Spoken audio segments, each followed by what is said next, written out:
Last class में हम लोग देखे थे कि वो मेंडलीव जो पीरियोडिक टेबल अरेंज किया था उसको वो एटॉमिक मास के अकॉर्डिंग अरेंज किया था। एटॉमिक मास बढ़ते जा रहा था। इस बार हम लोग देखेंगे कि वो एक मॉडर्न पीरियोडिक टेबल निकाला जो एटॉमिक नंबर के बेसिस पे निकाला। लॉ सेम है, देखो basic statement, properties of elements are periodic function of their atomic number. ये मॉडर्न पीरियोडिक लॉ है, एज इट इज लर्न करते हैं इसको। काफ़ी सारा बेनिफिट हुआ क्योंकि हम लोगों को आज पता है कि सारा केमिकल प्रॉपर्टीज वैलेंसी पे डिपेंड करता है और वैलेंसी तो डायरेक्टली एटॉमिक नंबर पे डिपेंड करता है। तो यहाँ पर क्या है ना कि 20 तक तो लर्न करना पड़ेगा, जो कि हम क्लास 9 में भी करवाए थे। Atomic number, hydrogen 1, helium 2, lithium 3, beryllium 4, carbon, इस तरह से करके करते जाना। 20 तो मिनिमम है, इसमें कोई इजी नहीं है। उसके बाद इस पीरियोडिक टेबल को अगर हम लोग देखें तो इसमें क्या क्या प्रॉपर्टीज हम लोग को दिख रहा है। इसमें 18 कॉलम्स है जिसको ग्रुप्स बोलते हैं और इस तरह से 7 रोज है जिसको पीरियड्स बोलते हैं। यहाँ पर देखो 2 एस्टरिस्क लगा हुआ है, वो अलग से एक छोटा टेबल बना दिया। क्यों? क्योंकि ये रेडियो एक्टिव एलिमेंट्स है। रेडियो एक्टिव एलिमेंट्स मतलब जो एलिमेंट जैसे रेडियम होता है, यूरेनियम होता है, ये सब रेडियो एक्टिव है। ये सब अगर कहीं रखा हुआ भी रहेगा तो वो कंटिन्यूअसली रिएक्ट करते रहेगा, छोटे छोटे में ब्रेक होते रहेगा इस तरह से। तो ये था इसका, ये था इसका बेसिक फीचर कि 18 और 7। उसके बाद क्या है, जितना भी ग्रीन है ना वो सारा मेटल्स है, जो सारा येलो है नॉन मेटल्स है और ये पिंक वाला मेटलॉइड्स है। तो मेटलॉइड्स मतलब जिसमें मेटल्स और नॉन मेटल्स दोनों का प्रॉपर्टी होता है। तो दीदी इसको यहाँ बीच में जिगजैग करके डिवाइड कर दिया। वो जिगजैग नहीं किया अंशिका, अरे वो जब अरेंज किया तो वो अपने आप जिगजैग पैटर्न में हो गया, वो डिजाइन के लिए नहीं है। उसके बाद देखो तो हम लोग ओवरऑल क्या बोल सकते हैं, पीरियोडिक टेबल के लेफ्ट साइड में मेटल्स होता है, राइट साइड में नॉन मेटल्स होता है। और ये ट्रांजिशन जो होता है उसमें सारा मेटलॉइड्स है। आप बोले लेफ्ट साइड में मेटल्स होते हैं ना, क्योंकि हाइड्रोजन तो मेटल है ही नहीं। बता रहे हैं, वो एक्सेप्शन है, बता रहे हैं करके। अब हम कुछ कुछ ट्रेंड्स बताएंगे। तो वो देखो क्या है, जैसे अगर हम बोलेंगे सेम ग्रुप में जा रहे हैं तो क्या चेंजेस है, सेम पीरियड में रहते हैं तो क्या चेंजेस होता है, इस तरह से। तो सपोज सेम ग्रुप का हम फर्स्ट ग्रुप ले रहे हैं, उसका हम 3 एलिमेंट लेते हैं एक बार, हाइड्रोजन, लिथियम और सोडियम। तो हाइड्रोजन का एटॉमिक नंबर होता है 1, लिथियम का होता है 3 होता है, तो कॉन्फ़िगरेशन करेंगे तो 2,1, और सोडियम का होता है 11, 2, 8, 1। तो ये सेम डाउनवर्ड एरो है, मतलब सेम ग्रुप था, फर्स्ट ग्रुप था वो। तो हम लोग क्या देखे, फर्स्ट ग्रुप है ना तो सबका वैलेंस इलेक्ट्रॉन देखो सेम है, समझ में आया? तो इसका मतलब सबका वैलेंसी भी सेम रहेगा, सब एक इलेक्ट्रॉन छोड़ देगा तो सबका वैलेंसी रहेगा +1। अंशिका 19 रहेगा तो 2, 8, 8, 1 जो कि पोटेशियम है, बाहर में तो 1 आ ही रहना, सब में बाहर में, उसको बाद में सब में बाहर में 1 रहेगा, तो वैलेंसी रहेगा +1। इसका मतलब अगर हम ट्रेंड बोल रहे हैं तो वो एक ट्रेंड क्या हो रहा है कि as we go down a group, number of valence electron and valency remains the same. हम चैप्टर को पूरा समराइज करके पढ़ा रहे हैं, लाइन बाय लाइन नहीं पढ़ा रहे हैं। तो एक हो गया हम लोगों का वैलेंसी का ट्रेंड।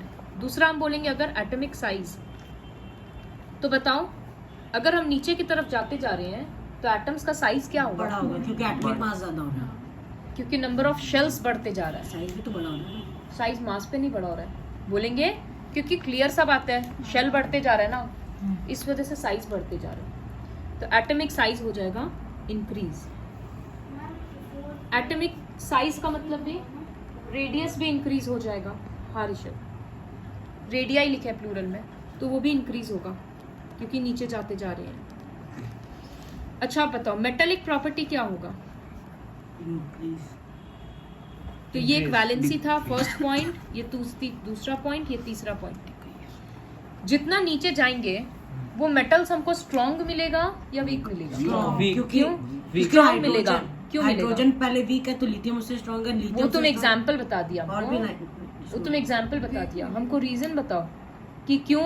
क्योंकि ज्यादा दीदी शेल्स नीचे है, जितना ज्यादा दीदी इलेक्ट्रॉन्स अगर है, हम देखें तो नीचे जितना ज्यादा इलेक्ट्रॉन्स है। देखो एक्चुअली मेटल्स को क्या करना होता ज्यादा है? बॉन्ड है। मेटल्स को क्या करना होता है? इलेक्ट्रॉन छोड़ना होता है ना, रिलीज करना है, क्योंकि सारा मेटल्स पॉजिटिव होता है। तो जितना दूर जितना नीचे जा रहे हैं साइज बढ़ते जा रहा है। एक हम ड्रॉ कर रहे हैं हाइड्रोजन के लिए, बाहर में 1 था, ये हाइड्रोजन है। एक हम पोटेशियम का ड्रॉ कर रहे हैं शेल, तो उसका 4 शेल हो रहा है। ये 4 होगा अंशिका को, ये चौथे वाले में 1 है, तो न्यूक्लियस से डिस्टेंस बढ़ गया ना, तो ये तो इजीली इलेक्ट्रॉन छोड़ देगा। और ये क्या है, फर्स्ट केस में न्यूक्लियस और इलेक्ट्रॉन काफी आसपास है, तो उसको रिलीज करने में थोड़ा सा एनर्जी ज्यादा लगेगा। समझ आया? तो जितना दूर होते जा रहा है सेंटर से, न्यूक्लियस से, इलेक्ट्रॉन रिलीज करना उतना आसान हो जाएगा, क्योंकि कंट्रोल कम रहेगा। और जितना जल्दी इलेक्ट्रॉन लूज करेगा, मेटेलिक प्रॉपर्टी उतना बढ़ जाएगा। इसी वजह से बोलते हैं as we go down a group, metallic property increases because it becomes very easy to release electron. पूरा प्रॉपर में सब कुछ वहाँ लिखा हुआ है। दीदी इसमें तो लेकिन केजियम 4 शेल से ज्यादा तो जा नहीं सकता ना। अंशिका होता है, अब नीचे में उतरेंगे तो 5वां शेल आ जाएगा ना। अभी तक हम लोग के सिलेबस में था, पोटेशियम से नीचे नहीं पढ़े थे, अभी भी नहीं आएगा। लेकिन ऐसा नहीं है कि शेल होता नहीं। ये समझ में आया? इसी तरह से दूसरे ग्रुप में भी यही होगा। सेकंड ग्रुप है ना, ग्रुप 2 है, तो नंबर बाहर में कितना रहेगा इलेक्ट्रॉन? 2। ग्रुप 3 है तो 3 रहेगा। इस तरह से इसमें भी वही है कि जैसे जैसे नीचे जाएंगे साइज बढ़ते जाएगा, मेटेलिक प्रॉपर्टी बढ़ते जाएगा। एक क्वेश्चन, अगर ग्रुप 2 में 2 रहेगा तो 18 में 18 कैसे रहेगा? 18 में 8 रहेगा। हम आते हैं उस चीज पे, अभी तक हम बढ़े नहीं। हाँ अंशिका बोलो। दीदी इसमें तो दीदी इसे ग्रुप वैसे तो कुछ लिखा हुआ नहीं है। तुम छोड़ दो इसको, सब चीज एक दिन में नहीं समझ में आएगा। तुम खाली इतना रखना है, लैंथेनॉइड्स और एक्टिनॉइड्स लिखा है, ये रेडियो एक्टिव एलिमेंट्स, इन सबका प्रॉपर्टी सेम रहता है, तो वो लोग स्टार मार्क डालकर इसीलिए अलग से हाँ, बना तो दीदी इसमें बैलेंस कितना आ जाएगा वो कैसे समझ? इलेक्ट्रॉनिक कॉन्फ़िगरेशन करके समझ आएगा। 2,8, इस तरह से करके नीचे जाते जाएगा तो वीक होते जाएगा। मेटेलिक प्रॉपर्टी बढ़ते जाएगा, क्योंकि वो इलेक्ट्रॉन जल्दी जल्दी छोड़ देगा ना, इस वजह से। तो यहाँ पर बुक में यही सब चीज लिखा हुआ है। अभी हम खाली एक पीरियड का बताएं, एक ग्रुप का बताएं, इसी तरह से पीरियड में भी अक्रॉस जाते हैं। तो देखो ट्रेंड्स इन जो मॉडर्न पीरियोडिक टेबल है, इसमें हम वैलेंसी का बताए, साइज का बताए, मेटेलिक प्रॉपर्टी बताए, लेकिन अभी तक मैं सिर्फ एक पीरियड का बताए। अब हम बताएंगे कि अक्रॉस अ ग्रुप क्या हो, सॉरी अभी तक हम ग्रुप का बताए, अब हम बताएंगे अक्रॉस अ पीरियड क्या होता है। ये वाला सबको समझ में आया? दूसरा देखो, अब हम सपोज एक पीरियड चूज करते हैं, थर्ड, 10th पीरियड नहीं होता ना, पीरियड 3 लेते हैं, तो इसमें 3 एलिमेंट हम कंपेयर करते हैं, सोडियम, मैग्नीशियम और एल्यूमिनियम। तो सोडियम का कॉन्फ़िगरेशन नंबर होता है 11, तो वो होगा 281। मैग्नीशियम का होता है 12, तो 282, और एल्यूमिनियम का होता है 13, 283। तो हमको क्या दिखा कि जैसे जैसे हम ऐसे जा रहे हैं पीरियड में, वैलेंसी इंक्रीज होते जा रहा है। हाँ, एक एक यूनिट बढ़ते जा रहा है। लॉजिकली हम लोगों को क्या लगता है, साइज क्या होना चाहिए था? बढ़ना चाहिए था, क्योंकि इलेक्ट्रॉन तो बढ़ गया। एक्चुअली में नहीं होता है, क्योंकि दीदी शेल एक ही रहेगा। वेरी गुड, शेल एक ही रहता है ना, नंबर ऑफ शेल्स तो सेम है ना। ऋषभ 2 मिनट रुको। तो इसी वजह से फिर भी इतना सिंपल नहीं है। देखो हम सोडियम का ड्रॉ करते हैं 281, 28 हम नहीं ड्रॉ कर रहे हैं, हम सीधा 1 दिखा रहे हैं बस, ये सोडियम है। फिर इसी तरह से मैग्नीशियम के लिए क्या होगा, इसी में एक और बढ़ जाएगा। एल्यूमिनियम के लिए इसी में एक और बढ़ जाएगा। जब यहाँ पर इलेक्ट्रॉन एक एक बढ़ते जा रहा है, इसका मतलब बीच में एक एक प्रोटॉन भी तो बढ़ते जा रहा है ना न्यूक्लियस के अंदर, तो दोनों पावर तो इक्वली बढ़ रहा है। पहले केस में क्या हो रहा था, जब हम लोग ऊपर से नीचे उतर रहे थे, पूरा का पूरा शेल ऐड हो जा रहा था। यहाँ पर क्या हो रहा है, उसी शेल में ऐड हो रहा है और बीच का पावर तो बढ़ ही रहा है। तो उसको बोलते हैं, एक वर्ड तुम लोग को डेफिनेशन में लिखना होगा, एक्सप्लेनेशन में, इफेक्टिव न्यूक्लियर चार्ज। तो उसमें हम लिखेंगे as we go across a period, effective nuclear charge increases, thus atomic size decreases. मतलब हाँ 2 मिनट में हो रहा है ऋषभ का। ऋषभ मैथ्स कॉपी सबमिट करके जाओ, होमवर्क हम टेक्स्ट कर देंगे। नहीं बुक नहीं चाहिए हमको। इसका मतलब क्या होगा कि वो उसको पुल करते जा रहा होगा। तो यहाँ पर साइज क्या होता है? डिक्रीज। दीदी अगर नीचे जाएगा तो इंक्रीज हो रहा था क्योंकि शेल बढ़ जा रहा था। अब एक तीसरा है, बताओ सोडियम और मैग्नीशियम में से बेटर मेटल कौन सा है? सोडियम। क्यों? ज्यादा रिएक्टिव है, ज्यादा रिएक्टिव है। ज्यादा रिएक्टिव है, ठीक है। वैसे रिएक्टिव के टर्म्स में नहीं बोल रहे हैं, क्योंकि क्या है, अभी हम देखें ना कि सोडियम को सोडियम और मैग्नीशियम में से बड़ा कौन सा था? सोडियम। जैसे जैसे उधर जाते जाएंगे साइज कमते जाएगा। तो सोडियम का साइज बड़ा था, इसका मतलब इलेक्ट्रॉन लूज करना उसके लिए इजी था। और मेटल्स क्या करता है, जितना जल्दी इलेक्ट्रॉन लूज करेगा उतना रिएक्टिव होगा। तो इसी वजह से जैसे जैसे हम लोग इधर जाते हैं मेटेलिक प्रॉपर्टी एक्चुअली में डिक्रीज होगा। दीदी उतना कम रिएक्ट करेगा। हाँ, क्योंकि वो इलेक्ट्रॉन जल्दी जल्दी छोड़ नहीं पाएगा, क्योंकि उसका शेल टाइट होते जा रहा है, न्यूक्लियस उसको ज्यादा स्ट्रांगली होल्ड करके रखा है। समझ आया? और उसका नॉन मेटेलिक प्रॉपर्टी क्या होगा? इंक्रीज डाउनवर्ड्स इंक्रीज होगा। होगा। अभी डाउनवर्ड्स नहीं जा रहे, अभी हम सिर्फ एक ही डायरेक्शन में बढ़ेंगे।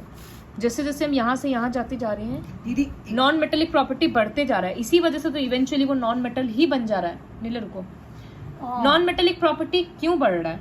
नॉन मेटल्स का क्या काम होता है? इलेक्ट्रॉन एक्सेप्ट करना, है ना, क्योंकि सारा नॉन मेटल्स नेगेटिव होता है, Cl माइनस I माइनस, इस तरह से। तो जितना हम उधर जा रहे हैं साइज कम होते जा रहा है, तो इसका मतलब न्यूक्लियस का पावर बढ़ते जा रहा है। तो उसको अगर एक्स्ट्रा इलेक्ट्रॉन देंगे तो वो इजीली उसको होल्ड करके रखेगा ना। तो एक्स्ट्रा इलेक्ट्रॉन वो अच्छे से ले रहा है, इसका मतलब नॉन मेटेलिक प्रॉपर्टी बढ़ते जा रहा है। दीदी तो across a period non metallic property increases. Why same होगा, because effective nuclear charge increases, so it becomes easy for the element to hold on to the extra pair of extra electrons. Pair हर बार जरूरी नहीं है, pair हर बार नहीं आता ना। Hold on to extra electrons, इस वजह से नॉन मेटेलिक प्रॉपर्टी इंक्रीज होता है। तो साइज बताए, वैलेंसी बताए। वैसे हम लोग यहाँ पर अगर नीचे जा रहे थे तो हम मेटेलिक प्रॉपर्टी बताए। नॉन मेटेलिक प्रॉपर्टी क्या होता? कम होगा, क्योंकि साइज इतना बढ़ते जा रहा है कि वो एक्स्ट्रा इलेक्ट्रॉन रख नहीं सकता, उसको तो खुद छोड़ने का बल्कि ज्यादा है। तो इसी वजह से नॉन मेटेलिक प्रॉपर्टी डिक्रीज होता है। और दूसरा कॉमन सेंस ये भी है कि मेटेलिक प्रॉपर्टी बढ़ रहा है तो दूसरा तो कमेगा ही, लेकिन रीजन वो नहीं लिख सकते ना। तो ये था ग्रुप का ट्रेंड और ये था पीरियड का ट्रेंड। ओवरऑल चैप्टर तो यही है, कुछ मिस हुआ इसका एक्सरसाइज डिस्कस करेंगे तब बहुत सारा क्वेश्चन समझ में आएगा। तो एक बार चैप्टर अच्छे से पढ़ना, उसके बाद हमको डाउट्स पूछना।